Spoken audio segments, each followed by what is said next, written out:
اور یہاں تک کہ اس نے رجس خوانی شروع کر دی, گالیاں بکنا شروع کر دیا, لان تان شروع کر دیا.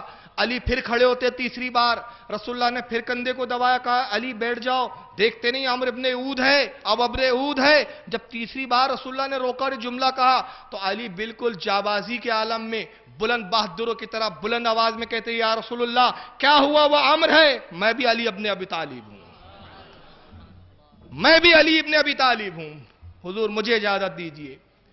جب حضرت علی کا جوش دیکھا, سرکار نے اپنا امامہ نکالا, علی کے سر پر باندھا, اپنی تلوار خود علی کے کمر میں حائل کی, اپنا نیزہ عطا کیا, اور اس کے بعد رسول اللہ نے علی کو اپنے پاس سے روانہ کیا, اور اپنے ہاتھوں کو اٹھا کے ایک دعا کی, رب کائنات تو نے میرے چچا حمزہ کو احد میں اپنے پاس بلا لیا, میرے عزیز ساتھی, میرے عزیز ہمدرد, میرے جانثار عبیدہ ابن حارث کو تو نے اپنے پاس بلا لیا, اے پروردگار صرف یہ علی بچا ہے, رب قدیر یہ تیری طرف بھیج رہا ہوں تیرے دشمن کے مقابلے میں, مولا اس کو قوت عطا فرما, اس کو طاقت عطا فرما, اور اس کو فتح یابی سے ہمکنار فرما. یہ دعا فرمائی, اور اس کے بعد ایک جملہ کا, بڑا تاریخی جملہ تھا رسول اللہ کا, بس میں کہتا ہوں ایک پلڑے میں علی کے تمام مقامات کو رکھ دو, جتنی فضیلتیں ہیں موجود وہ ایک پلڑے میں, جتنی بیان ہو چکی ایک پلڑے میں, اور رسول کا خندق کے موقع پر یہ علی کی فضیلت میں یہ ایک جملہ ایک پلڑے میں, یہ تمام فضیلتوں پر بھاری ہے یہ جملہ.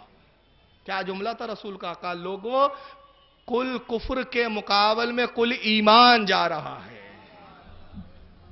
کل کفر کے مقابلے میں. کل کفر کیوں کہا, عمرو کو کل کفر کہا اس لیے کہ یہ عیسائی بھی وہاں موجود, یہودی بھی موجود, مشرکان مکہ بھی موجود, اور سب کی طاقتوں کا مرکز کون ہے, عمرو ابن عبد اود, یہ مرکز ہے, گویا یہ کل کفر ہے, اور علی جو ہے تمام مسلمانوں کی طاقت کا مرکز و منبع ہے. اب علی جائے تو جنگ ادھر یا ادھر, تو کل ایمان جو ہے کل کفر کے مقابلے میں جا رہا ہے. تو اب اندازہ لگائیے جب کل ایمان علی ہے تو رسول کیا ہے, رسول عین ایمان ہے, یہ کل ایمان, یہ عین ایمان. اور اس کے بعد رسول اللہ, میں ایک نئی چیز سنا رہا ہوں, شاید آپ نے مقررین سے نہیں سنی ہوں گی. سلمان فارسی سے کہتے ہیں ہمارا خیمہ جو ہے, خیمے کی طرف جاتے ہیں رسول اللہ, اور اپنے صحابہ سے کہتے ہیں کہ علی کل کفر کی طرف گیا ہے, جو علی کی فتح کی خبر مجھ تک لائے اس کو جنت کی بشارت. کتنی جد و جہد ہو رہی ہے یہاں جنت کے لیے, اور جنت کس کے پاس ہے, رسول کے پاس. کتنی آسان جنت عطا فرما رہے ہیں, جو علی کی فتح کی خوشخبری لائے, جو سب سے پہلے, کیا فرمایا, سب سے پہلے جو علی کی فتح کی خوشخبری لائے اس کے لیے جنت کی بشارت, وہ جنتی. صحابہ کرام نے سنا, دوڑ پڑے, کوئی جھاڑ کے اوپر چڑھ کے بیٹھ گیا, کوئی ٹیلے پہ چڑھا گیا, ہر کوئی صحابیوں میں سے ایسے مقام کو تلاش کر رہا ہے جہاں سے جنگ کا نظارہ بالکل صاف نظر آئے. اب ادھر حضرت علی جاتے, پیدل ہے, گھوڑے پہ نہیں ہے. جانے کے بعد پہنچے تو خول نہیں تھا, زیر بختر نہیں تھی, صرف رسول اللہ کا سر پر امامہ ہے, ہاتھ میں ایک ڈھال ہے, اور رسول اللہ کی تلوار ہے, اور پیٹھ پہ نیزہ ہے. اور اس کا حال کیا ہے, عمرو کا پورا لوہے میں غرق ہے, ڈوبا ہوا ہے, صرف آنکھیں دکھ رہی ہے اس کی, سر پر بھی خول پہنے ہوئے, زیر بختر زیب تن کیے ہوئے ہیں, ہاتھوں میں بھی لوہے کے جو ہے دستانے پہنے ہوئے, پورے اپنے آپ کو لوہے میں چھپایا ہوا ہے, اور گھوڑے پہ بیٹھا ہوا ہے. جب علی کو آتے ہوئے دیکھا تو علی کا قد جو ہے تھوڑا پستہ قد تھے آپ, صحابہ کرام میں چھوٹے تھے, اور سب سے اونچے صحابہ میں حضرت عمر ابن خطاب تھے. حضرت عمر خطاب جب صحابہ میں کھڑے ہوتے تو لوگ کہتے کہ سب سے بلند معلوم ہوتے تھے, اور علی جو ہے پستہ قد تھے. حضرت علی پہنچتے ہیں, اس نے پوچھا کون ہے تو, اپنا نام بتا. کہا میں علی ابن ابی طالب ہوں, ابو طالب کا بیٹا. کہا وہی ابو طالب جو محمد کا چچا ہے. کہا ہاں. کہا تیرا باپ میرا دوست ہوا کرتا تھا, ہم نے بہت وقت ایک ساتھ گزارا ہے, تیرے باپ سے میرے بڑے اچھے تعلقات تھے, تو اس کا بیٹا ہے, میں نہیں چاہتا کہ اپنے دوست کی اولاد کو اپنے ہاتھوں سے قتل کروں, لوٹ جا. اور ایک بات بتانا بھول گیا میں, اس نے قسم کھائی تھی عمرو نے, یہ کتنا مطلب ضدی ٹائپ کا بہادر تھا.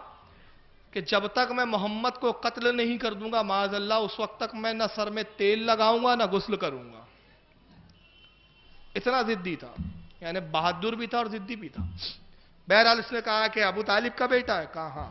کہا جا تیرا باپ میرا بڑا اچھا دوست ہوا کرتا تھا، میں نہیں چاہتا کہ اپنے دوست کی اولاد کو، اپنے دوست کے بیٹے کو اپنے ہاتھوں سے قتل کرو، لوٹ جا. حضرت علی فرماتے ہیں عمرو میں نے ایک بات سنی ہے تیرے تعلق سے، میں نے سنا ہے کہ اگر کوئی تجھے دو چیز پیش کرے تو ان میں سے ایک کو تو ضرور قبول کر لیتا ہے. اگر دو باتیں تیرے سامنے پیش کی جائے تو ایک کو تو ضرور مان لیتا ہے. کہا نے صحیح سنا ہے. کہا سن پھر میں دو چیزیں پیش کرتا ہوں. پہلی یہ کہ اسلام لے آ.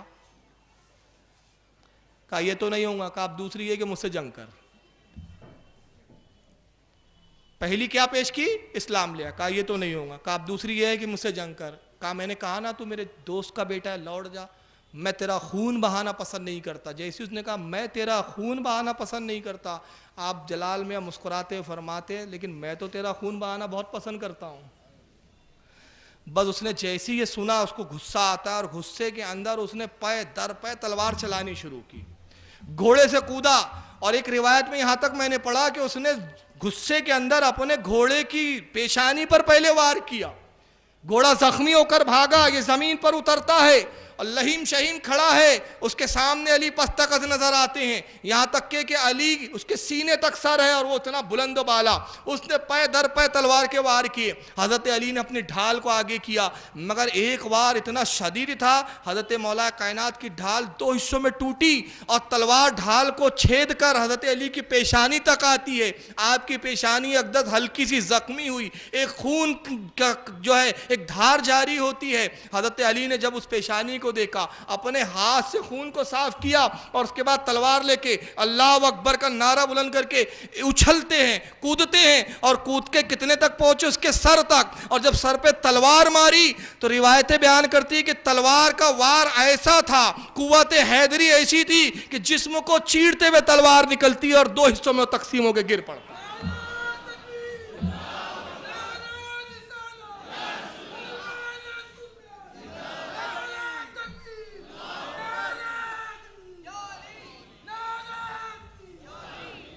دو حصوں میں گھرا، ایک دھول اور گرد و غبار اٹھتی ہے. کسی کے کچھ سمجھ میں نہیں آیا کہ کون گرا ہے اور کون بچا ہے. مگر بس جیسی گرد اٹھی، رسول اللہ اپنے خیمے کے پاس تشریف فرمائے، دیکھ رہے ہیں سلمان فارسی بازو میں، کہتے یا رسول اللہ علی کی فتح آپ کو مبارک ہو. سلمان کہتے ہیں یا رسول اللہ علی کی فتح مبارک ہو. اب صحابہ انتظار میں، گرد چھٹے، دیکھیں کون بچا کون گرا. ایک نعرہ بلند ہوا، گرد میں سے علی اٹھے، معلوم ہوا فتح علی کی ہوئی. صحابہ دوڑتے ہیں کہ بشارت کے حقدار ہم بنے. دوڑتے ہوئے خیمے کے قریب آئے، یا رسول اللہ علی کی فتح مبارک ہو. فرمایا سلمان بازی لے گیا ہے. یا رسول اللہ سلمان تو وہاں تھے ہی نہیں میدان جنگ میں، آپ کے خیمے کے پاس، انہیں کیسے معلوم کہ علی فتح ہوئے؟ سلمان کے عشق کے قربان جائے. یہ ہے سلمان فارسی. اس لیے نبی نے کہا تھا سلمان و منا، سلمان مجھ سے ہے، سلمان ہمارے اہل بیت سے ہے، سلمان ہمارے خاندان سے. سلمان کیا کہتے ہیں؟ لوگوں تعجب ہے تمہاری عقل پر. رسول نے کہا کہ جو علی کی فتح کی خوشخبری لائے وہ جنتی، اس کو جنت کی بشارت. صاحب جنت کو چھوڑ کر کہاں جنت تلاش کر رہے تھے تم؟ جنت تو یہاں تھی، اس لیے میں وہاں نہیں گیا. تو صحابہ نے پوچھا سلمان جب گرد و غبار اٹھی تو ہم میں سے کوئی جان نہ سکا، ہم میں سے کوئی نہ جان سکا کہ فتح کس کی ہوئی، تم نے کیسے جان لیا کہ فتح علی کی ہوئی؟ کہا لوگوں تم نے رسول کے جملوں پہ غور نہیں کیا تھا؟ کل ایمان کل کفر کے مقابلے میں جا رہا، ایمان پسپا کیسے ہو سکتا تھا؟ میں نے جان لیا کہ فتح تو علی کی ہے. اور یہ ایک وار میں جب عمرو کو مارا ہے تو اس کے بارے میں حدیث میں آیا، اس کو مدارج النبوت میں شاہ عبدالحق محدث دہلوی نے جلد نمبر 2 صفحہ 34 پر صحیح سند کے ساتھ لکھا کہ یہ ایک وار کیا تھا علی کا. جب عمرو مرا تو کیا ہوا؟ بھگدڑ مچی یہودیوں میں، یہ بھاگے اور مولا کائنات نے دوڑ دوڑ کر کفاروں کو مارنا شروع کیا، اور وہ بھگدڑ مچی اور وہ پھر کفاروں کا قتل عام ہوا کہ ان کو شکست ہوئی، جنگ فتح ہوئی. اور اللہ کے نبی نے علی کو جو ایک بشارت دی تھی، آئیے وہ حدیث کے میں جملے پڑھ دوں آپ کو، جس کو مدارج النبوت میں شاہ عبدالحق لکھتے ہیں، اللہ کے نبی فرماتے دروتو علی ابن ابی طالب یوم الخندق افضل من اعمال امتی الى یوم القیامہ. فرمایا لوگوں، علی نے جو ایک ضرب لگائی تھی اپنے عمر کے مطلب سر کے اوپر غزوہ خندق کے اندر، وہ ایک ضربت علی کی میری قیامت تک کی تمام امت کے اعمال سے افضل ہے. یعنی امت کے تمام اعمال ایک پلڑے میں، اور علی نے جو ایک ضربت لگائی تھی عمر کے سر پر، اس کی نیکی، اس کا اجر ایک پلڑے میں. اب یہاں پہ ذرا غور کریں اور عقیدہ اہل سنت کو آپ سلام کریں کہ ہم نبی کو اپنا آقا اور مولا کیوں کہتے ہیں، ہم ولیوں کو اپنے سے افضل کیوں مانتے ہیں؟ ارے جب علی کی ایک ضربت پوری امت کے اعمال کے برابر نہیں ہو سکتی تو یہ پھٹیچر بولتا ہے نبی ہماری طرح ہو سکتے ہیں.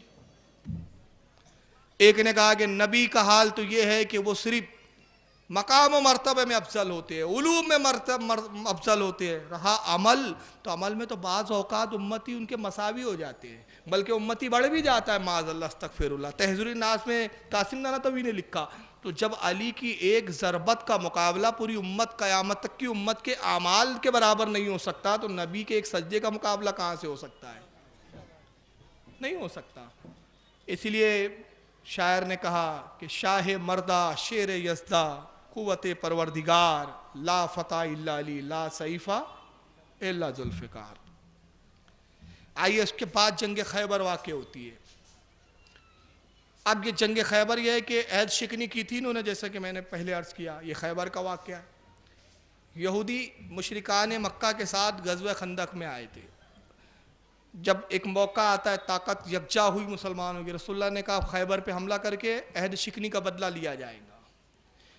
خیبر ان کا بہت مضبوط قلعہ تھا، اس پہ بڑا فخر تھا ان کو مشرکین کو. صحابہ اکرام پہنچتے خیبر فتح کرنے کے لیے. پہلے دن ابو بکر صدیق کو سپہ سالار بنا کے رسول اللہ نے بھیجا.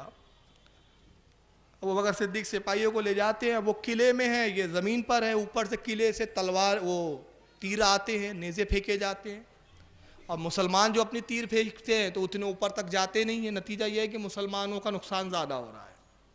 ایک کثیر تعداد پہلے روز شہید ہو گئی مسلمانوں کی.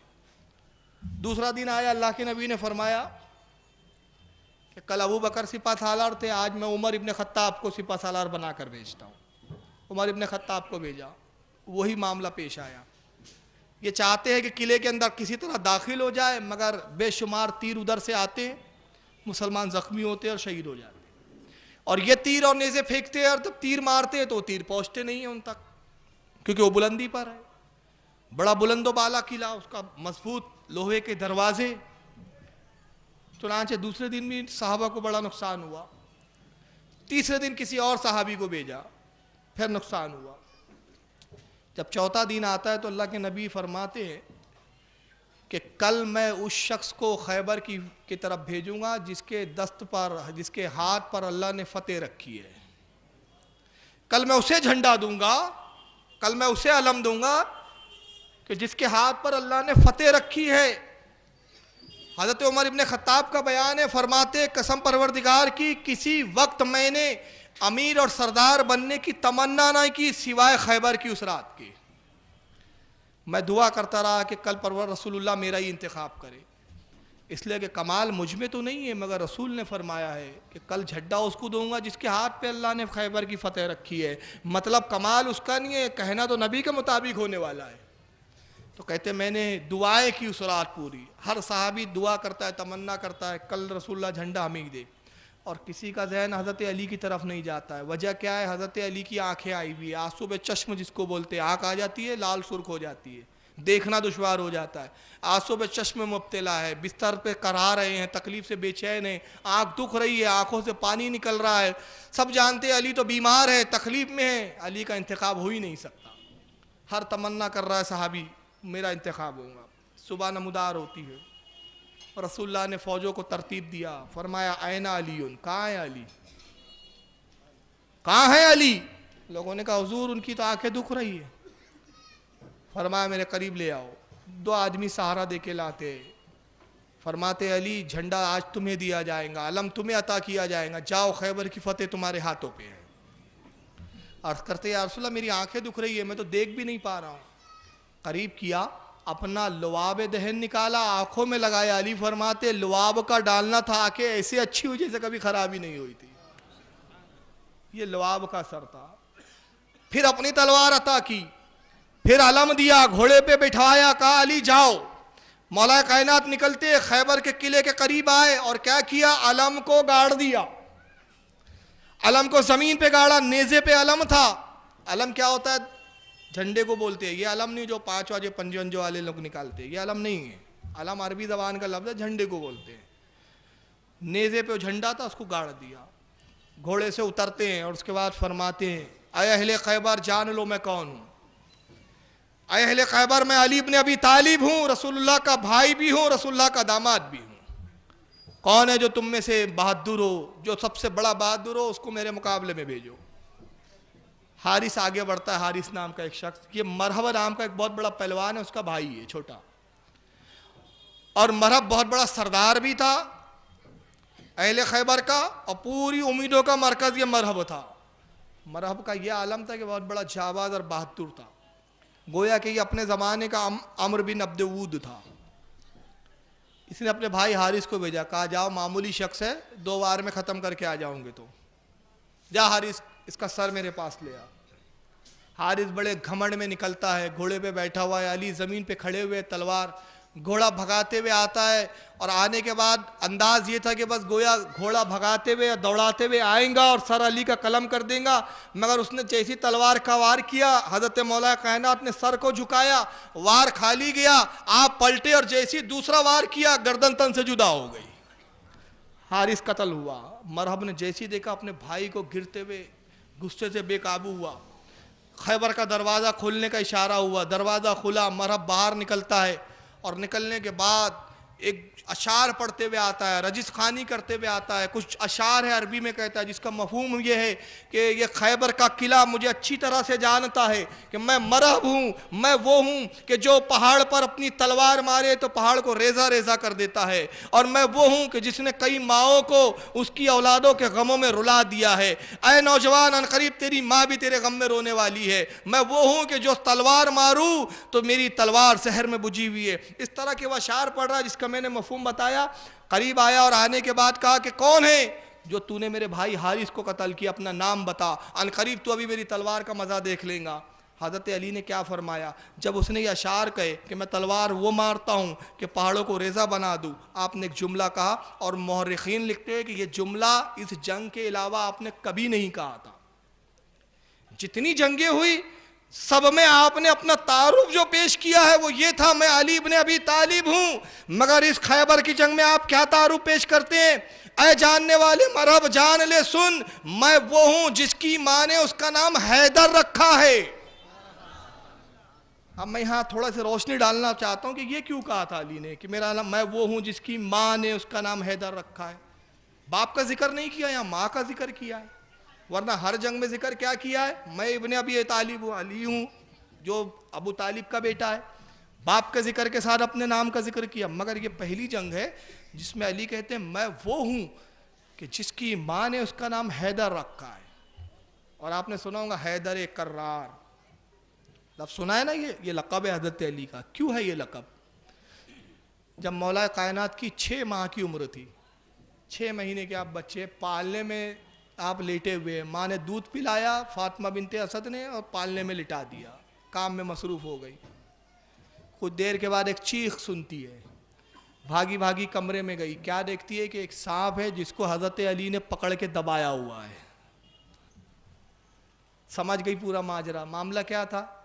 پالنے میں رکھ کے گئی، کہیں سے سانپ نکل آیا، حضرت علی کو ڈسنا چاہتا تھا، 6 ماہ کے ننھے علی نے اس سانپ کو پکڑ کے رکھا ہوا تھا، اس کی گردن دبائی ہوئی تھی، اور اتنا سختی سے دبائی کہ ماں چھڑانا چاہتی ہے کہ چھوڑ کے سانپ کو میں لے کر پھینکوں، مگر یہ ننھا سا علی ہے کہ چھوڑنے کے لیے تیار نہیں، اتنا سخت دبایا کہ جب سانپ کا دم نکل گیا تب چھوڑا۔ اللہ کے رسول حجرے میں داخل ہوئے، چچی حیران پریشان گھبرا رہی ہے، پسینے میں شراب ہو رہے، کہتی ہے بھتیجے محمد بڑا عجیب معاملہ ہوا، نہ جانے کہاں سے ایک سانپ نکل آیا جس کو علی نے دبایا اور مار دیا۔ رسول اللہ مسکراتے کہتے چچی جان آپ نہیں جانتی، یہ سانپ نہیں تھا، یہ جن تھا۔ جو سانپ کی شکل میں آیا تھا. اور علی کو کیا جانے, علی کی گرفت سے کوئی بچ سکا ہے؟ علی جس کو پکڑے مارے بغیر نہیں چھوڑتا. تو ماں نے اس وقت کے بعد آپ کو لقب دیا حیدر. حیدر کے معنی ہوتے سانپ کو مارنے والا. حیا سے بنا ہے حیدر. عربی زبان میں سانپ کو حیا بولتے ہیں. کیا بولتے ہیں؟ حیا. اس سے بنا حیدر یعنی سانپ کو مارنے والا. تو اب علی نے یہاں دیکھیے, اب یہاں پر تال میل. خیبر میں علی کہتے ہیں میں وہ ہوں جس کی ماں نے اس کا نام حیدر رکھا. مطلب اے مرحب تو گھمنڈ میں چور ضرور ہے, تو گھمنڈ میں یہ کہہ رہا ہے میں پہاڑوں کو سرما بنا دیتا ہوں. ارے میں وہ ہوں جو بچپن میں سانپوں کو جناتوں کو مارتا تھا. تیری اوقات سپولے سے زیادہ کچھ نہیں ہے. یہ ہے وہ کہنا, میں وہ ہوں جس کی ماں نے اس کا نام حیدر رکھا. اب اس کے بعد مرحب نے نیزہ نکالا اور وار شروع کیے. جناب مولا کائنات نے بھی نیزے اس کا مقابلہ کیا. دونوں کے نیزے ٹکرائے, اس کا بھی نیزہ ٹوٹا, اس کا آپ کا بھی نیزہ ٹوٹا. اس نے تلوار نکالی, مولا کائنات نے بھی تلوار نکالی. کچھ دیر تلواریں ٹکراتے رہی اور اس کے بعد مولا کائنات نے اچھل کر ایک ایسا وار کیا کہ اس کی سر تن سے جدا ہو گئی. نعرے تکبیر بلند ہوا, مرحب مارا گیا. مرحب کا مرنا تھا کہ یکبارگی پورے اہل خیبر نے حضرت علی پر حملہ کر دیا. چاروں طرف سے علی کو گھیر لیا گیا, مگر تنہا علی ہے کہ لڑتے ہیں. رسول اللہ نے دیکھا علی تنہا لڑ رہے ہیں. کچھ اصحاب کو آپ نے اشارہ کیا جاؤ علی کی مدد کرو. کچھ اصحاب گھوڑا دوڑاتے ہوئے علی کے قریب جاتے ہیں. ایک گھمسان کا رن ہوتا ہے, ایک جنگ ہوتی ہے. حضرت علی کی جہاں تلوار پڑتی ہے گویا بجلی کی طرح گرتی ہے, جلا کر خاک کرتی ہے. اہل خیبر مرنے لگے. اب انہوں نے دیکھا کہ مقابلہ سخت ہو گیا ہے, مقابلے سے مرنا یقینی ہو چکا ہے. چنانچہ پیچھ پلٹتے ہیں اور پلٹنے کے بعد سیدھا خیبر کی طرف بھاگے, دروازے کو بند کر دیا. لوہے کا دروازہ بند ہوا. جناب علی مرتضیٰ نے دیکھا, آپ قریب پا جاتے. اور ایک روایت یہ کہ آپ کی ڈھال ٹوٹ گئی, اور ایک روایت یہ کہ آپ جلال میں گئے اور خیبر کے درمیان ایک خندق تھی, اس میں جو ہے پانی بھرا ہوا تھا, اور وہ خندق بڑی طویل تھی, بڑا لمبا فاصلہ تھا اس کی چوڑان کا. حضرت علی نے اپنے گھوڑے کو ایڑ لگائی, پوری خندق کو پار کیا. پار کرنے کے بعد تلوار بلند کرتے ہیں, دروازے کے قبضے پہ مارا. ایک وار کرنا تھا, ایک قبضہ ٹوٹتا ہے. دوسرا وار کیا, قبضہ توڑا. تیسرا وار کیا, تیسرا قبضہ. چوتھا وار کیا, چوتھا قبضہ. دروازہ گرنے لگا. مولا کائنات نے اس پورے دروازے کو ہاتھ پہ اٹھایا اور خندق پہ لا کے رکھ دیا. خندق کو رکھا اور اشارہ کیا دوڑو. صحابہ خندق کے اوپر جو دروازہ پل بن گیا اس سے داخل ہوتے ہیں, قلعے میں داخل ہوئے. دوپہر تک قلعہ فتح ہو گیا. سرکار کی پیشن گوئی پوری ہوئی. کل علم اس کے ہاتھ میں دوں گا, اللہ نے جس کے ہاتھ پر خیبر کی فتح رکھی ہے. اب علی لڑتے ہوئے کہاں گئے؟ آئیے یہ اہل بمبئی کے لیے ایک نئی چیز دے رہا ہوں. اس سے پہلے آپ درود شریف پڑھ لیں.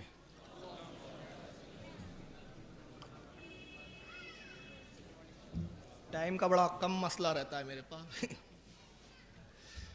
تو عرض کر رہا تھا کہ لڑتے ہوئے کہاں تک گئے؟ قلعے میں گھوڑے کو داخل کرتے ہیں. لڑتے لڑتے خیبر کا جو سب سے بڑا گورنر یا بادشاہ تھا اس کے حجرے میں داخل ہوئے, اس کے کمرے میں خوابگاہ تک پہنچ گئے. یہ سویا ہوا ہے اور خوف کے مارے کانپ رہا ہے. اس نے تلوار نکالی, مگر جب سامنے علی کو دیکھا سمجھ گیا یہ کوئی معمولی شخص نہیں ہے جو میری خوابگاہ تک آیا ہے. تو یہ کام معمولی نہیں کہ کتنے سپاہیوں کو کاٹتے ہوئے اس کو آنا پڑا ہوں. کھڑا ہوتا ہے, کہتا ہے نوجوان میں تجھے نہیں جانتا, لیکن اتنا تو سمجھ میں آ گیا کہ تو بہت بہادر ہے, لہٰذا مجھے قتل مت کر. جتنا مال چاہیے میں تجھے مال دینے کے لیے تیار ہوں. میں امان چاہتا ہوں. تلوار پھینک دی, چلانے لگا امان امان امان. آپ نے فرمایا اچھا کتنا مال دے سکتا ہے بتا. بولے آؤ میرے ساتھ. ہاتھ پکڑا, ایک تہہ خانے میں لے گیا. جہاں تک نگاہ جاتی ہے ایک اندرونی تہہ خانہ بنا ہوا ہیرے جوہرات کے انبار ہے. کہہ رہا جتنا لے جا سکتے ہو لے جاؤ. کہا لے جانا تو میں بہت چاہتا ہوں, لیکن اس کے لیے میرے پاس اسباب بار کرنے کے لیے چیزیں مہیا نہیں ہیں. لے جاؤں کاہے پر؟ پھر ہاتھ پکڑ کے ایک طرف لے جاتا ہے, اونٹوں کا استبل ہے, بہت سارے اونٹ بندھے ہوئے. کہا یہ اونٹ ہے, جتنے اونٹوں پر مال لے جا سکتے لے جاؤ, مگر میری جان بخش دو. کہا جا تجھے امان دی. اپنے غلام کمبر کو آواز دی. اب دوستوں نے مطالبہ کیا تھا کہ کمبر کون ہے بتاؤں، حالانکہ وہ بتا دوں گا تو پھر ٹائم تو ہو رہا ہے، آدھا گھنٹہ بچا ہے، پرمیشن کے بھی بڑے مسئلے ہمارے یہاں. کمبر کون ہے معلوم ہے؟ چلیے بتاتا، اگر نہیں ہوا تو باقی کر لیں گے انشاءاللہ ہم. پھر کمبر کون ہے؟ نام سنا ہے نا کمبر کا؟ سنا ہے؟ حضرت علی کا غلام ہے کمبر. حبش کا ایک بادشاہ ہے، اس کا انتقال ہوا، بھائی نے حکومت پر قبضہ کر لیا، اور دستور کے مطابق وارث بیٹا ہونا چاہیے تھا. بادشاہ کا بیٹا تھا فتح، نام تھا اس کا کیا؟ فتح. فتح بیٹا تھا، لیکن چچا نے قبضہ کر کے اس کو بے دخل کر لیا، خود تخت پہ بیٹھ گیا. فتح اس وقت چھوٹا تھا. فتح جب بڑا ہوا، جوان ہوا، بڑا لئیم شئیم طاقتور، مضبوط باہوں کا مالک، فتح کو احساس ہوا کہ حکومت تو میرے باپ کی تھی، مجھے ملنی چاہیے، چچا بیٹھا ہے تخت پہ. اس نے مطالبہ کیا کہ چچا تخت چھوڑ دے اور مجھے تخت مجھے دے دے، اس کا وارث میں ہوں. تو چچا کہتا ہے کہ فتح میرے بھتیجے، میں جانتا ہوں یہ تخت تیرا ہی ہے، میں تخت تجھے دے دوں گا، لیکن میری ایک شرط ہے. کا شرط کیا ہے؟ کہا دیکھ ویسے بھی مجھے نرینہ اولاد نہیں ہے، کوئی بیٹا نہیں ہے، صرف ایک بیٹی ہے مجھے. اس کو ایک ہی بیٹی تھی، بڑی حسین و جمیل بیٹی. کہا کہ شرط یہ ہے کہ حبش کے اگر حکومت کو کسی سے خطرہ ہے تو مسلمانوں سے، صرف مسلمانوں سے خطرہ ہے، اور مسلمان جہاں جاتے ہیں وہ علاقے فتح کرتے ہیں. اس کی وجہ اور سبب یہ ہے کہ ان کے پاس ایک بہت بہادر شخص ہے، جس کی بہادری کے سبب سے، جس کی وجہ سے وہ کوئی جنگ ہارتے نہیں ہیں، وہ ہے علی. اس بہادر کا نام علی ہے. اور مسلمانوں کا جو نبی ہے، جو سردار ہے، جو ان کا سب سے بڑا قائد ہے، اس کا وہ داماد بھی ہے اور اس کا بھتیجا بھی ہے، بھائی بھی ہے. اگر تو علی کا سر لا لے تو یہ تخت بھی دے دوں گا اور اپنی بیٹی سے تیرا نکاح بھی کر دوں گا، یہ شرط ہے. فتح نے کہا اچھا بس اتنی سی شرط؟ میں نے کئی جنگوں میں بڑے بڑے کارنامے انجام دیے، بڑے بڑے بہادروں کو قتل کیا ہے، ہوں گا علی اپنے نام کا بہادر، ابھی جاتا ہوں چند دن میں ہی وہ سر تیرے قدموں میں لے آتا ہوں. فتح بڑے غرور اور گھمنڈ میں نکلتا ہے، گھوڑے پہ سوار ہوا، نیزے تلوار جو جو ہتھیار لینا تھا لیا، ساتھ میں ڈھال وال سب لے کے نکلا. پورے ذہن و فکر میں بھائے کہ علی کو جا کے قتل کرنا ہے. مدینے میں داخل ہوا تو مولا کائنات کا مولا کرتے کیا تھے معلوم ہے؟ کھیت میں مزدوری کرتے تھے، اور ذہن دے رہے تھے کہ ذریعہ معاش کے لیے محنت و مشقت کی جائے، حرام کی کمائی بیٹھے بیٹھے نہ کھائی جائے. کھیت میں مزدوری کرتے تھے حضرت علی. اور آپ کو معلوم ہے کھیتیاں جو ہوتی ہے وہ آبادی سے دور ہوتی ہے، آبادیوں کے کنارے ہوتی ہے، آبادی جہاں سے شروع ہوتی ہے وہاں سے کھیتیاں ہوتی ہیں. اتفاق کی بات، جو راستے سے یہ آ رہا تھا وہاں پہ جس کھیت میں حضرت علی کھیتی میں مزدوری فرما رہے تھے، کھیتی کر رہے تھے، اس کی ملاقات سب سے پہلے حضرت علی سے ہی ہوئی، اور آیا حضرت علی کو مارنے کے لیے، لیکن علی کو جانتا نہیں ہے. اب تصورات کیا ہے کہ جو اتنا بہادر ہے، جس کی بہادری کے چرچے حبش تک، ایران تک، عراق تک، جس سے دنیا کانپ رہی ہے، جس سے ایک عالم لرزہ برندام ہے، اس کی شان و شوکت کا تو یہ عالم ہوگا، قلعوں میں رہتا ہوگا، فوج رہتی ہوں گی، باڈی گارڈ رہتے ہوں گے، تصور بھی نہیں ہے کہ وہ ایسا جاباز بہادر کھیت میں مزدوروں کی طرح مزدوری کرتا ہوگا. تو ایک معمولی مزدور سمجھ کے قریب آتا ہے، گھوڑا روکتا ہے، کہتا ہے مزدور ادھر آ. حضرت علی آتے ہیں. کہا کہے کیا بات ہے، کون ہے تو؟ کہا میرا نام فتح ہے، شاہ حبش کا بیٹا ہوں، شہنشاہ ہوں میں، ابھی تو شہزادہ ہوں، آنے والے دور میں تخت میرے ہی پاس آنے والا ہے، یہ سمجھ کے تو شاہ حبش سے بات کر رہا ہے. کہا کہو کیا کہنا ہے. کہا تو مدینے میں رہتا ہے؟ بولے ہاں. علی کو جانتا ہے؟ کہا اچھی طریقے سے جانتا ہوں. اب علی سے پوچھ رہا ہے علی کو جانتا ہے؟ کہا اچھی طریقے سے جانتا. بتا علی دکھتا کیسے ہے؟ کہا بس یہ سمجھ لے میری طرح دکھتا ہے. کا مذاق کرتا ہے، مسخرہ بن کرتا ہے، تو مزدور بولے وہ اتنا بڑا سردار مسلمانوں کا، ارے بڑا لہیم شہیم ہوں گا، اونچا پورا ہوں گا، مذاق مت کر، بتا علی دکھتا کیسے ہے، اس کا حلیہ بیان کر. تو حضرت علی فرماتے کہا نا کہ وہ بس میری طرح دکھتا ہے، بس جیسے میں دکھ رہا ہوں ویسی علی ہے. کہا پھر مذاق کرتا ہے بدبخت. تو حضرت علی پوچھتا اچھا یہ بتا تو علی کو پوچھنا جاننا کیوں چاہتا ہے؟ کہا کہ پہلے کچھ دیر سوچا اس نے، کہا مزدور ہے آخر یہ کریں گا بھی کیا. کہا سن، معاملہ یہ ہے کہ میرا چچا ہے جو میرے تخت پہ قابض ہے، اور اس کی شرط ہے کہ اگر میں علی کا سر کاٹ کے لے آؤں تو تخت بھی دے دیں گا، اپنی بیٹی بھی دے دیں گا، تخت بھی ملیں گا، شہزادی بھی مل جائیں گے، میں علی کو قتل کرنے آیا ہوں۔ تو آپ مسکراتے کہتے اچھا علی کو تو بعد میں قتل کرنا، میں علی کا غلام ہوں، خادم ہوں، پہلے مجھ سے تو 2 ہاتھ ہو جا۔ کائے سے لڑیں گا، نہ ہتھیار ہے۔ تو وہ بیلچا ہوتا ہے نا، مٹی جس سے پھینکتے، بیلچا تھا آپ کے ہاتھ میں، کہا یہی کافی ہے، کہا جا تو نہتا، میں تجھ سے مقابلہ نہیں کرتا، اور تو مزدور ہے، تو غریب مزدور کو مار کے مجھے کیا ملے گا؟ کہا مجھے تو مار کے خوشی ہوں گی، تجھے کچھ نہیں ملے گا، لیکن مجھے خوشی ہوں گی، تو علی کو مارنا چاہتا ہے اور میں تجھے مارنا چاہتا ہوں، مقابلہ کر۔ اس نے کہا اچھا نہیں مانتا تو لے۔ تلوار اس نے چلانی شروع، آپ نے بیلچے پہ اس کو روکا، وار کو 1 وار 2 وار 3 وار اس نے جنون میں وار شروع کیے۔ آپ بیلچے پہ وار روکتے رہے، اس کے بعد بیلچا پھینکا، اور اس کے بعد اس کی گردن پکڑا اور اس کو اٹھا لیا۔ وہ ہوا میں معلق ہے، وہ ہو رہا ہے، اور اٹھایا کہاں سے؟ ایک ہاتھ گردن پر ہے، دوسرا ہاتھ اس کے سینے پر ہے، اور سینے کی نس کو ایسے دبایا کہ فتح چیخنے لگا، کہتا ہے مزدور چھوڑ، میں مر جاؤں گا، میرا دم گھٹ رہا ہے، چھوڑ دے۔ کہا ایک شرط پہ چھوڑوں گا، ورنہ ابھی تیرا ٹیٹوا دباتا ہوں۔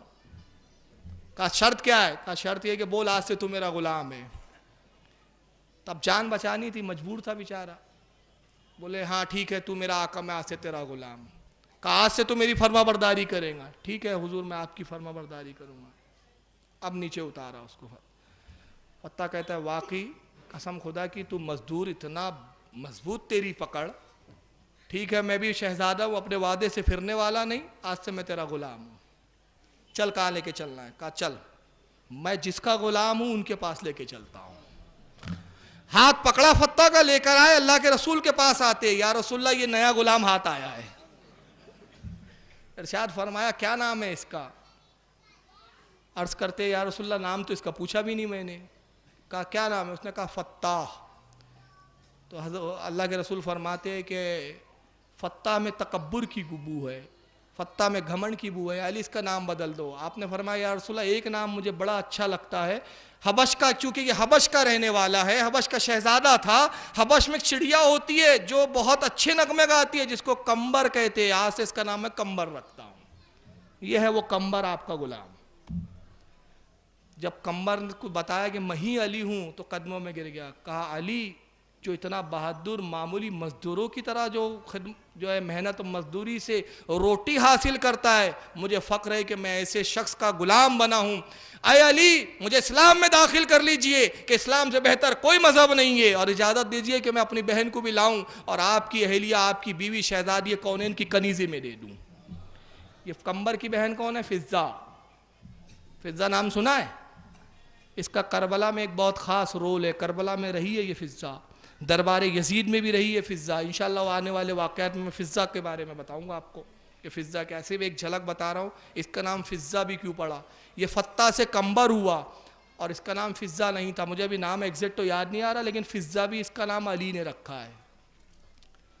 یہ کمبر جاتا ہے اور اپنے چچا سے کہتا ہے یہ تخت تو سنبھال، یہ حکومت تیری، میں نے تو جنت کے عوض سودا کر لیا ہے اپنا، یہ جھوٹے فانی تخت تجھے مبارک ہو، میں نے اس کی غلامی اختیار کر لی ہے جو جنت کو بانٹنے والا ہے، مجھے یہ حکومت نہیں چاہیے، جنت کی حکومت چاہیے۔ فتح نے فضہ کو لیا، اپنی بہن کو لایا اور خاتون جنت کی کنیزی میں دے دیا۔ اب فضہ نام کیوں پڑا میں نے عرض کیا، امام حسن اور حسین ایک مرتبہ بھوکے ہیں، شدت کی بھوک، حضرت علی جاتے ہیں مزدوری تلاش کرتے ہیں، مزدوری ملتی نہیں ہے، تو فضہ نے اپنے باپ سے ایک فن سیکھا تھا، علم کیمیا کا، حالانکہ انگریزی میں اس کا ٹرانسلیشن میں کروں تو کیمسٹری ہوتا ہے، لیکن یہ کیمسٹری نہیں جو آج کل ہمیں پڑھائی جاتی ہے، یہ صوفیہ کی اصطلاح میں اور اسلامی مطلب فنون کی اصطلاح میں کیمیا اسے کہتے ہیں جس میں سونا بنانے کا علم سکھایا جاتا ہے، حالانکہ آج کل کو یہ جانتا بھی نہیں ہے، لیکن بزرگان دین میں ایسے گزرے ہیں جنہوں نے سونا بنانے کا علم حاصل کیا ہے، سونا بناتے تھے، کچھ چیزوں کو ملایا جاتا تھا، کچھ دھاتوں کو، مختلف دھاتوں کو، پھر وہ کچھ چیزوں میں کیمیکلوں میں ملا کر اس کو تپایا جاتا اور جب سکھایا جاتا تو وہ سونا بن جاتا تھا، اس میں چاندی بھی بنائی جاتی ہے، تو سونا بنانا بہت بڑی بات ہے، چاندی بنانا، چاندی عام لوگ بنا لیتے تھے اس وقت، لیکن سونا بنانا جو بنانا جانتا تھا وہ بہت بڑا کیمیا کا ماہر مانا جاتا تھا، علم کیمیا کہتے تھے اس کو۔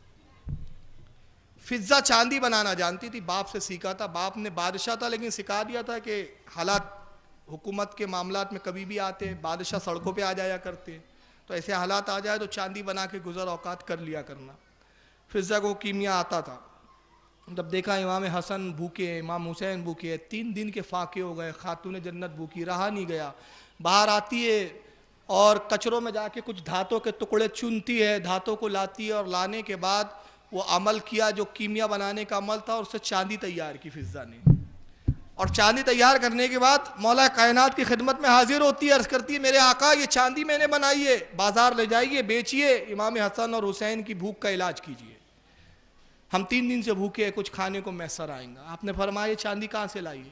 کہا میرے باپ نے مجھے سکھایا تھا یہ فن، علم کیمیا سے میں نے سیکھا ہے، لیکن صوفیہ کے نزدیک اس طرح سے حاصل کرنا جائز نہیں ہے، صوفیہ کے نزدیک مشقت و محنت سے یہ چیزیں حاصل کرنا زیادہ افضل ہے۔ اس کی میں ایک مثال دے دیتا ہوں، سرکار تاج الاولیاء کا نام سنا ہے؟ نہیں سنا؟ ارے بولیے، سنا ہے بھائی، میرے تو سب کچھ وہی ہے۔ ناگپور کے شہنشاہ ہیں، ان کے ایک مرید تھے حضرت یوسف شاہ تاجی، اعلیٰ حضرت کے شاگرد تھے، سرکار تاج الاولیاء کی خدمت میں آ گئے تھے۔ انہوں نے ایک بزرگ سے کیمیا بنانا سیکھ لیا تھا۔ ایک دن سوچے یار یہ تو بڑا اچھا ہنر سیکھ لیا، کچھ کرنا ورنا نہیں پڑے گا، آرام سے سو کھاؤ پیو، جب دل چاہ پیسے کی ضرورت پڑی کیمیا بناؤ، چاندی سونا بناؤ، بیچ کر آؤ، پھر کھاؤ پیو موج کرو۔ اچھا ہنر ہاتھ لگ گیا، پھر خیال آیا نہیں یہ سیکھ تو لیا ہے لیکن سرکار تاج الاولیاء سے اجازت لینی چاہیے، مرشد سے پوچھنا چاہیے، اجازت ہو تو یہ کرنا چاہیے، ورنہ ایسا نہ ہو کہ اس چیز سے نقصان ہو۔ سرکار تاج الاولیاء کی خدمت میں پہنچے، ابھی کچھ کہا نہیں تو آپ بے ساختہ فرماتے ہیں نجاست کھانا چاہتے ہو؟ مطلب صوفیہ کے نزدیک یہ اس طرح کی کمائی درست نہیں ہے، صوفیہ محنت و مشقت سے اپنی روزی حاصل کیا کرتے ہیں۔ تب علی تو صوفیہ کے تاجدار تھے، وہ ایسی چیز کو کہاں پسند کرتے؟ کہا فضہ تو نے بڑا اچھا کام کیا، اس کا نام لیا جو اصل نام تھا، یہ تو نے محبت اہل بیت میں کیا، مگر تو کیا سمجھتی ہم مجبور ہے؟ حسن قریبا، امام حسن کو بلایا، حسن بتا کہ ہمارا مقام اللہ کی بارگاہ میں کیا ہے؟ جیسی مولا کائنات نے کہا امام حسن نے زمین پر پیر مارا، امام حسن کا پیر مارنا تھا کہ چاندی کی نہر وہاں سے جاری ہو جاتی ہے۔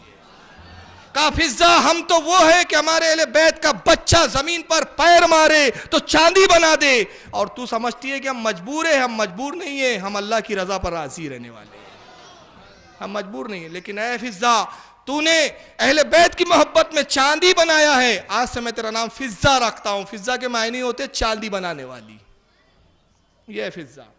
یہ کربلا تک رہی، بڑی ضعیف رہی ہے، خاتون جنت کی کنیز تھی، خادمہ تھی، خدمت کرتی تھی، امام حسن حسین کو اسی نے پرورش کی تھی، اس نے۔ یہ ہے خاندان۔ اب میں کہنا چاہتا ہوں جس کے غلام حبش کے شہزادے ہو وہ کون ہوں گے یار؟ وہ کیسے شہنشاہ رہے ہوں گے؟ شہنشاہوں کے شہنشاہ ہے یہ لوگ۔ تو کمبر کو آواز دی خیبر میں، آ جائیے، پھر خیبر لا رہا ہوں آپ کو۔ میں نے کمبر کا ایک پس منظر بتا دیا کہ پہلے کمبر ذہن میں آ جائے کہ کمبر کوئی بھیک منگا نہیں تھا، علی کا غلام تھا مگر شہزادہ تھا، ناز و انداز میں زندگی گزاری تھی۔ خیبر کے اندر جب اس نے کہا سردار نے کہ جتنی دولت لینا ہے لے لو مگر مجھے بخش دو، اونٹوں کو لایا، کہا کمبر جتنے اونٹ لا سکتا ہے سب لا۔ کمبر سارے اونٹ پر مال لاد لے، کمبر نے اونٹوں پر مال لادے، ہیرے جوہرات، کپڑوں کے تھان، ریشم کے تھان، کھانے کی غذائیں، میوے جات سب لاد دیے اس نے۔ کتنے اونٹ تھے؟ کتنے اونٹ تھے؟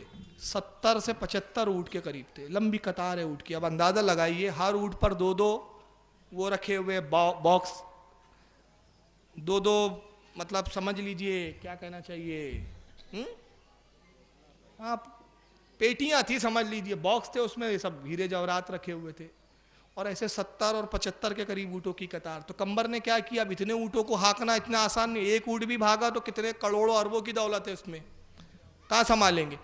تو ہر اونٹ کو قطار در قطار کمبر نے باندھا، اس اونٹ کی لگام اس اونٹ سے، اس اونٹ کی لگام اس اونٹ سے، اس اونٹ کی لگام اس اونٹ سے، اور پہلے اونٹ کی لگام خود کمبر پکڑے ہوئے ہیں، اور بڑے فخر اور سینہ پھلا کے کمبر چلتا ہے، بڑا خوش ہے کہ ایک زمانہ ہو گیا لذیذ کھانے کھائے ہوئے، ایک عرصہ ہو گیا معمولی کپڑے پہنے ہوئے، مولا کائنات کی صحبت میں تو فاقے گزرے، اب اتنا مال آقا کو ملا ہے کہ پوری زندگی عیش میں گزریں گی.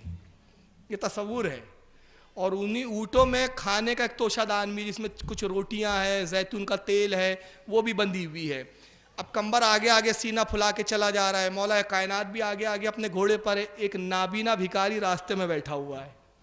کہتا ہے کوئی اللہ کے نام پہ جو ایک روٹی کھلا دے. مانگ کیا رہا ہے وہ؟ روٹی. ہے کوئی جو اللہ کی راہ میں ایک روٹی مجھے دے دے، ہے کوئی جو مجھے ایک روٹی کھلا دے. مولا کائنات کے کان میں یہ آواز پہنچی، کہا کمبر دیکھتے نہیں سائل مانگ رہا ہے، سائل کے مانگنے میں اور سقی کے دینے میں وقفہ نہیں ہونا چاہیے، تاخیر نہیں ہونی چاہیے، فوراً اس کو روٹی دے دو. عرض کرتے آقا کچھ تو وقت لگے گا، اس لیے کہ توشہ جان اونٹ پہ بندھا ہوا ہے. کہا اونٹ دے دے. کہا اونٹ قطار میں. کہا قطار دے دے. وقفہ نہیں ہونا چاہیے. کمبر نے لگام لی اور اس کو پکڑایا، فقیر کو کہا یہ لے، اور خود بھاگا. علی مسکرایا، کہا کمبر تو کیوں بھاگا؟ کہا آقا مولا آپ کی سخاوت کا دریا آج بہت زیادہ موجزن ہے، مجھے ڈر لگا آپ یہ نہ کہہ دے کمبر تجھے بھی اس کو دیا. میں آپ کی غلامی نہیں چھوڑنا چاہتا. اب وہ نابینا کے ہاتھ میں کیا ہے؟ اونٹ کی رسی. مانگا روٹی تھا، رسی ہاتھ میں آ گئی. بولتا ہے کون مسخرہ جو میرے ساتھ مذاق کرتا ہے؟ بھائی میں نے تو روٹی مانگی تھی، رسی پکڑا دیا. کمبر کہتا ہے شخص کاش تو بینا ہوتا، دیکھتا کہ تو آج شہنشاہ ہو گیا ہے. اب تو ایک روٹی کا مطالبہ کر رہا تھا، اب تو کروڑوں لوگوں کو روٹی کھلانے لائق بن گیا ہے، تجھے وہ مال دیا ہے. یہ ہے مولا کائنات. نہ ان کا سخاوت میں جواب، نہ ان کا شجاعت میں جواب، نہ ان کا کرامتوں میں جواب. تو یہ میرے مولا کائنات کی سخاوت کا عالم تھا. اور پھر نبی کے در سے سب ملا تھا نا. اور کیسے ملا تھا؟ رسول نے کتنی بشارتیں دی تھی. علی تو مجھ سے، میں تجھ سے، تو میرا بھائی، دنیا میں بھی آخرت میں. اور ایک پھر وہ موقع آیا کہ علی تو نوازیں گا. کیوں نوازیں گے علی؟ کیوں شہنشاہ بناتے ہیں علی؟ کیوں دیتے ہیں علی؟ اس لیے کہ دینے والے رسول اللہ ہے، اور رسول کی بارگاہ سے علی کو دینے کا اختیار ملا ہے. بخاری شریف کی حدیث ہے، اللہ کے نبی نے فرمایا واللہ یؤتی وانا قاسم، اللہ خزانوں کا مالک ہے اور میں اس کا بانٹنے والا ہوں. مگر یہ کس کے ذریعے ملتا ہے؟ یہ علی کے ذریعے ملتا ہے. غدیر خم ایک موقع ہے. سرکار نے ایک ہی حج کیا اپنی زندگی میں، اور جب وہ حج سے فارغ ہوئے تو ایک مقام پہ تشریف لائے. ایک کنواں ہے اس مقام کا نام ہے غدیر خم. وہاں پہ آپ نے تمام صحابہ کو جمع کیا، اور جمع کرنے کے بعد ارشاد فرمایا کہ اے لوگو سب ایک جگہ جمع ہو جاؤ. بلال نے آواز دی، سب صحابہ جمع ہو گئے. اللہ کے نبی اونٹ پر سوار ہے اور ایک خطبہ ارشاد فرماتے، کہتے لوگو کیا میں نے تبلیغ کا حق تم تک پہنچایا کہ نہیں پہنچایا؟ تبلیغ کا حق ادا کیا کہ نہیں کیا؟ سب نے کہا یا رسول اللہ آپ نے جو کچھ اللہ نے آپ کی طرف بھیجا آپ نے ہم تک پہنچا دیا. کہا لوگو کیا میں تمہاری جان سے زیادہ تم سے قریب نہیں ہوں؟ صحابہ نے کہا بلا، بے شک آپ ہماری جان سے زیادہ مالک ہے. اس کے بعد اللہ کے رسول علی کا ہاتھ اٹھا لیتے ہیں اور اس کے بعد ایک جملہ فرماتے من کنت مولاہ فعلی مولا. پس لوگوں پھر جان لو جب میں تمہاری جانوں سے زیادہ تم سے قریب، تمہاری جانوں پر میں زیادہ تم سے جو ہے قابض، تمہاری جانوں پر سب سے زیادہ میرا اختیار، تو اب تم جان لو جس کا میں مولا علی اس کا مولا.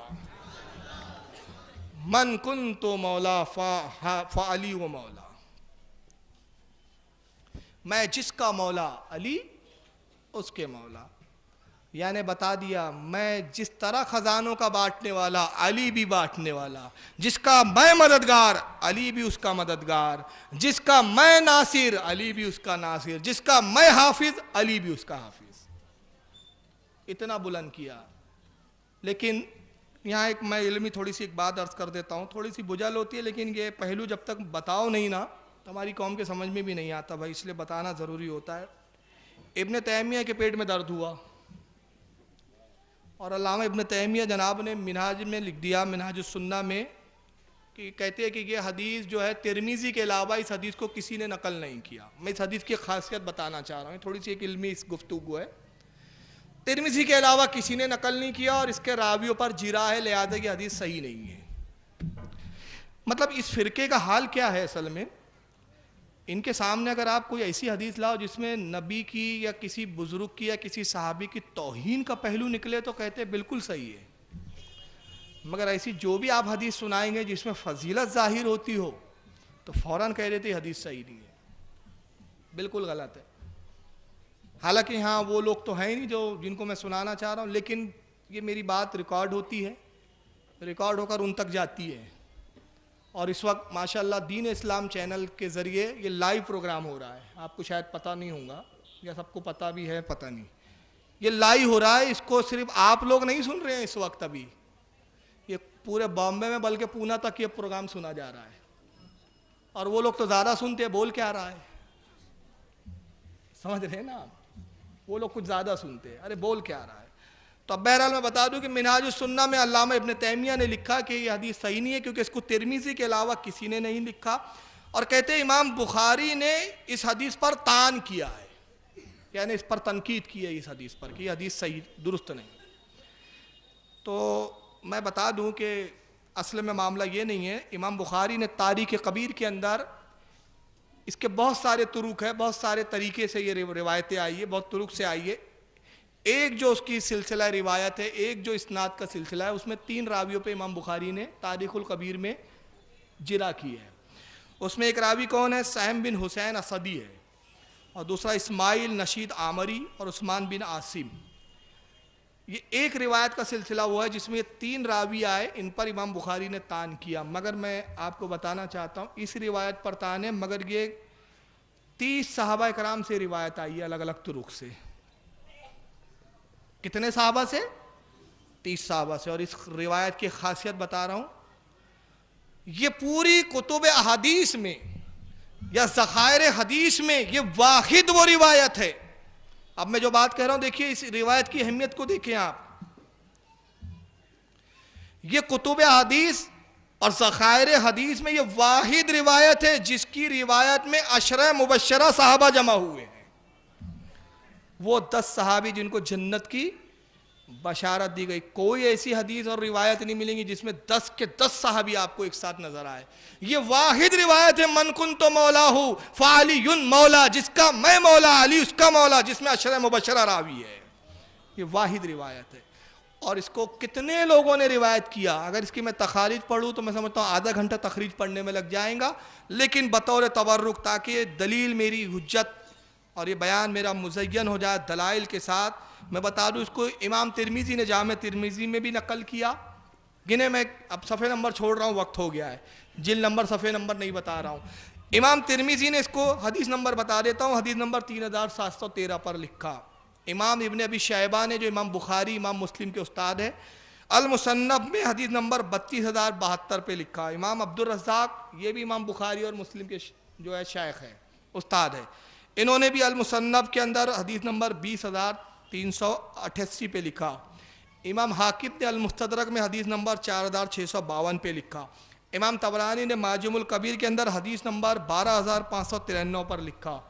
خطیب بغدادی نے تاریخ بغداد کے اندر جلد 12 صفحہ 343 پر، امام حیثمی نے مجموع الزوائد میں جلد 9 صفحہ 108، امام ابن ابی عاصم نے السنہ میں صفحہ نمبر 602 حدیث نمبر 1359، امام حسام الدین ہندی نے کنز العمال میں حدیث نمبر 32946، امام ابن عساکر نے تاریخ دمشق کے اندر صفحہ 144، اور ابن کثیر نے خود غیر مقلدوں کے یہ بہت بڑے عالم اور امام مانے جاتے ہیں، البدایہ والنہایہ کے اندر صفحہ 454 157 اور جلد نمبر 5، اور امام نسائی نے خصائص امیر المومنین علی ابن ابی طالب میں صفحہ 32 پر۔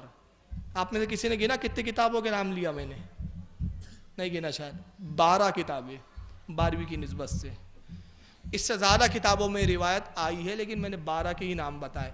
تو یہ 12 کتابیں جو میں نے ابھی آپ کے سامنے بتائی، اس میں متعدد طرق سے متعدد اسناد سے کئی سندوں کے ساتھ یہ حدیث آئی، یہ حدیث صحیح ہے کہ رسول اللہ نے فرمایا من کنتو مولا فہذا علی مولا، جس کا میں مولا۔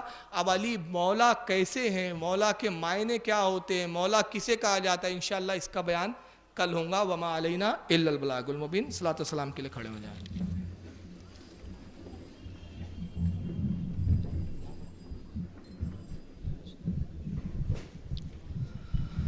مصطفیٰ جانے رحمت پہ لاکھوں سلام، شمع باز میں ہدایت پہ لاکھوں سلام. ہم غریبوں کے آقا پہ بے حد درود، ہم غریبوں کے آقا پہ بے حد درود، ہم فقیروں کی ثروت پہ لاکھوں سلام. مصطفیٰ جانے رحمت پہ لاکھوں سلام.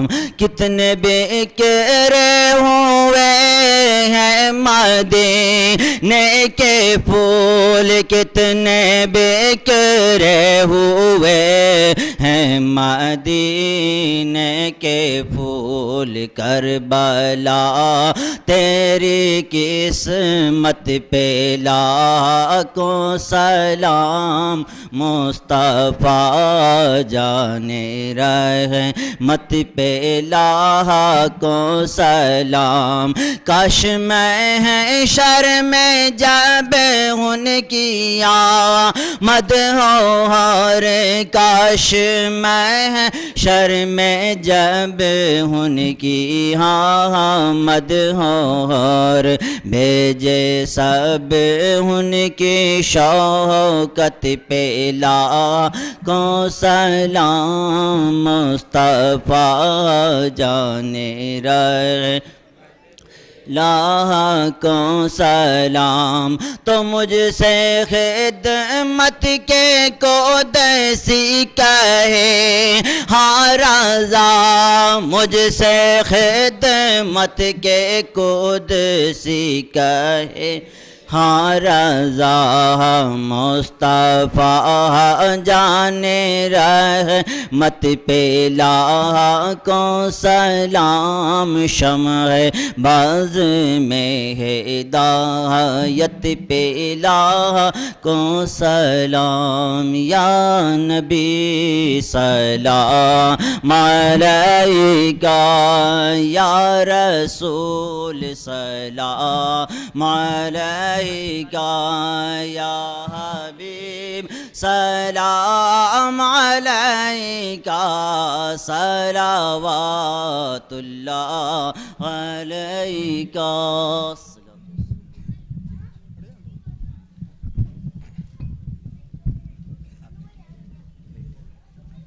تشریف رکھیے.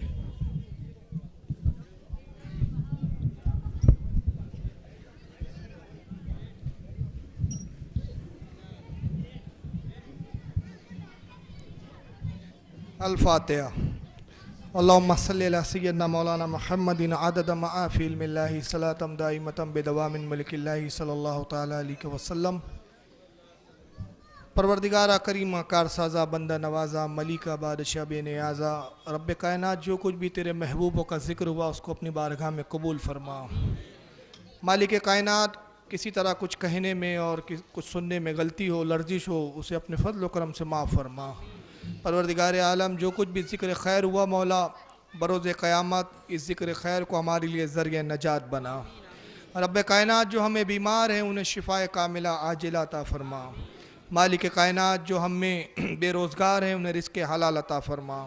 جو برسر روزگار ہیں ان کے رزق میں خیر و برکتیں عطا فرما. پروردگار عالم جو پریشان حال ہیں ان کی پریشانیوں کو دور فرما دے. مولا جہاں جہاں مسلمان بستے ہیں تمام مسلمانوں کی جان عزت آبرو کی حفاظت فرما. مسلمانان عالم کی عزت آبرو جان مال کی حفاظت فرما. رب قدیر اس جلسے کے انعقاد میں جن جن حضرات نے دام در میں سخن حصہ لیا اور انجمن آفتاب رسول کے تمام اراکین کو دن دگنی رات چوگنی ترقی عطا فرما. ان کی دین و دنیا سب کو سنوار دے مولا. ہم سب کی دین و دنیا کو سنوار دے. جو ہمارے مرحومین ہیں ان کی مغفرت فرما. انہیں جنت الفردوس میں اعلیٰ مقام عطا فرما. رب قدیر تیرے محبوب صلی اللہ تعالی علیہ وسلم کا واسطہ اور ماء علی کے کائنات ہمارے والدین کی عمروں میں برکت عطا فرما، ہمارے بزرگوں کی عمروں میں برکت عطا فرما، ہمارے علم و عمل میں برکت عطا فرما۔ جب تک دنیا میں رکھ مولا اپنے محبوب کی محبت اور عشق پہ رکھ، اور اپنے محبوب کی محبت پہ ہمیں اس دنیا سے اٹھا۔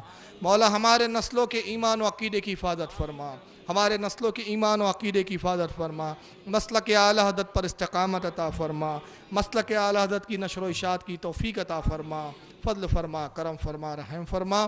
وقال اللہ تبارک و تعالی فی شان حبیب الکریم ان اللہ و ملائکتہ یصلون علی النبی یا ایھا الذین آمنوا صلوا علیہ وسلموا تسلیما۔ اللہم صلی علی سیدنا مولانا محمد وعلی آلہ واصحابہ واہل بیتہ وذریاتہ وبارک وسلم۔ صلاۃ والسلام علیک یا رسول اللہ صلی اللہ تعالی علیہ وسلم۔ سبحان ربک رب العزت عما یصفون وسلام علی المرسلین والحمد للہ رب العالمین۔ لا الہ الا اللہ۔